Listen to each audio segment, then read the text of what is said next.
Hello, and welcome to our podcast. Today's episode is called They Wish They Weren't Us. My name's Ava. And my name is Mallory, and today we'll be taking you through a book review of a book called They Wish They Were Us by Jessica Goodman. Let us begin. I'll get us started with a brief summary of the book.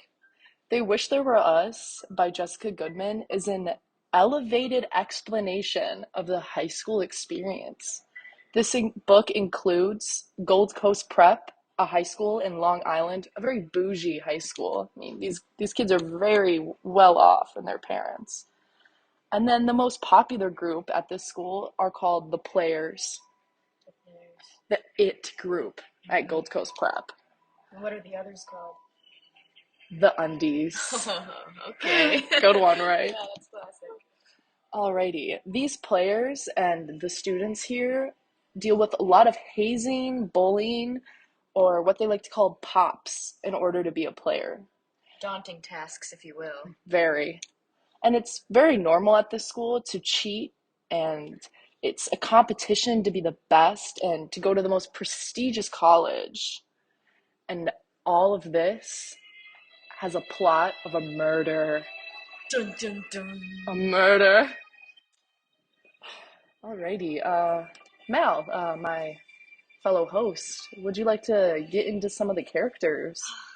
I would like to do that. So, as Ava mentioned, the murder. Shayla Arnold was murdered about 3 years ago from when this book kind of picks up their freshman year of high school at Gold Coast. And her best friend Jill and Nikki are very essential characters in this book. And it's kind of the three of them. They're best friends. They take on the world together. Sleepovers every weekend, you name it. They're an inseparable trio. But don't get me wrong, they do have some other friends here. They got Henry, who is dating Jill, Marla, who kind of just tags along. She's the mediator in the group. We got Quentin, Robert, who's dating Nikki, Graham, who was dating Shayla at the time Of the murder. And they all kind of tag team this whole player situation together as young freshmen, and as they progress into their later years of high school, they run into some problems. Very true. So the main conflict in this book, I would say it's the death of Shayla for sure. yes. I mean, that's what the whole book is kind of revolved around. There are a bunch of other conflicts within the novel, but the death of Shayla is really, and who done it is really Who did do it?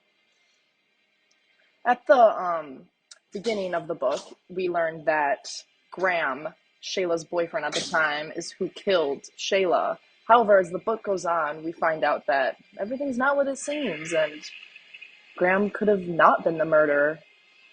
As we progress later into this book, a few more characters become relevant. We have Adam, who was a senior at the time when all of the freshmen were starting to be initiated into the player group, and he has a big role in this story. He was very close with Shayla at the time, and so was Jill, which later is revealed was a whole lie.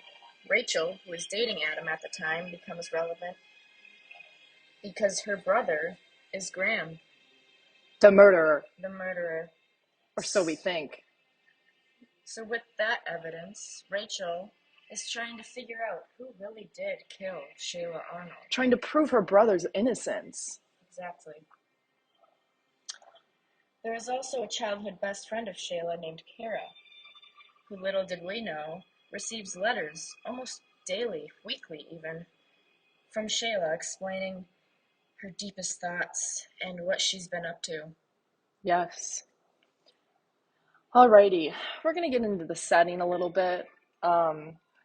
Basically, throughout the story, stars, space, and the sky, astronomy, all of that are very symbolic in Jill's story. For example, there's an initiation flashback of Jill's initiation and her friends, and a senior Jake actually drugs freshman Jill, and she panics. She says, "Look up, find the moon. Just find an anchor, but all I saw was a smattering of twinkling lights jumbled in piles like puzzle pieces that I wouldn't be able to put together. That's on page 281, and this further symbolizes Jill's panic that night and not being able to calm herself. And at the end of the novel, Jill says, I turn my head slightly and spot the Big Dipper, the eagle, the Taurus, my constants, my truths. A shooting star flies across the sky. Together, we stare into the darkness to find the light. And that's on page 327. One good thing the author did in this book is the repetition of several quotes that we've seen constantly throughout the book. And one of them is, things are going to be different this year. And I think that's a big one. Definitely transitions into the plot a little bit. Totally. So as the exposition, Jill and Nikki have a conversation on page 91 and says everything is going to be different for their senior year. They don't want to do the hazing that they experienced as a freshman and all of that stuff. Totally. I think it really changed their perspective a lot after their friend Shayla died, and they're just trying to figure out this whole high school thing on their own without their best friend here. Exactly, and the plot follows a flashback type of plot. Um, Rachel reaches out to Jill for helping her trying to solve the murder of Shayla, and then we see some flashbacks of what they experienced as freshmen as we reach the climax. And the climax is when Jill is over at Adam's house, and she sees some diamond earrings in his nightstand. She later comes to realize that those diamond earrings in Adam's nightstand were Shayla's. Mm-hmm. Jill also gets an email from Rachel with all of the letters that Shayla ever wrote to her best friend Kara. And in those letters, she talks about she was cheating on Graham with an older guy. And mind you this, Adam's about 3 years older than her, so he is older. Yep. And then I think this kind of is kind of when Jill connects all the dots with Rachel that Adam was definitely involved in Shayla's death. In one of the flashbacks, Adam was leading Shayla's final task, which was to jump off the cliff. Mm-hmm. And that was the last night she was alive. Yep.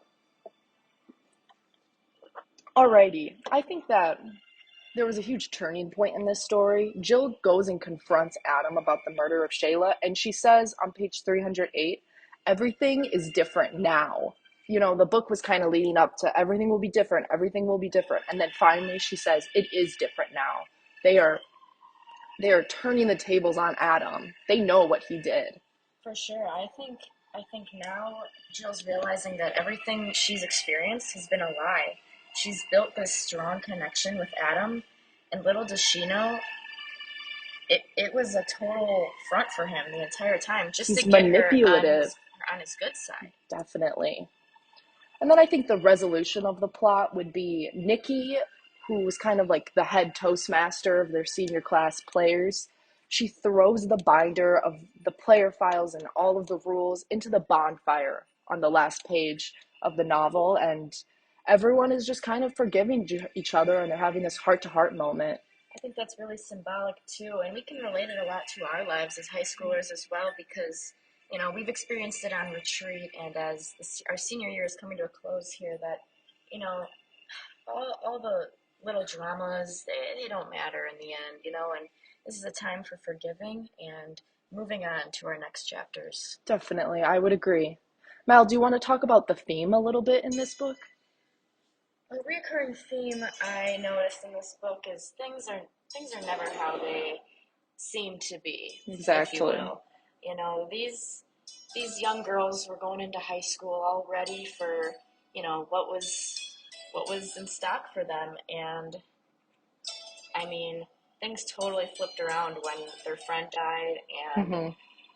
Mal and I just kept saying, like, I cannot imagine, dealing with the death of a best friend your freshman year, and then having to try to solve the murder your senior year when you have to worry about college and exams and other things. On top of all of those school struggles and pressure from your parents, which all of these characters experience, that things are not as they seem. They Mm-hmm. don't all have this money to Mm-hmm. pay for their school at this great institution, and they slowly reveal to each other that they are working off of scholarships and Mm-hmm. loans and all of these things just to send them on their right path. I think that theme we can also apply to our lives, that everything is not what it seems. Don't just judge people and walk a day in their shoes. See Exactly. what they have to go through, and don't judge a book by its cover. That's what they all say. Oh, wow. Right. Alrighty. Well, thanks for joining us today in this podcast on our book review on They Wish They Were Us, and We hope to see you all soon. for the And next book review.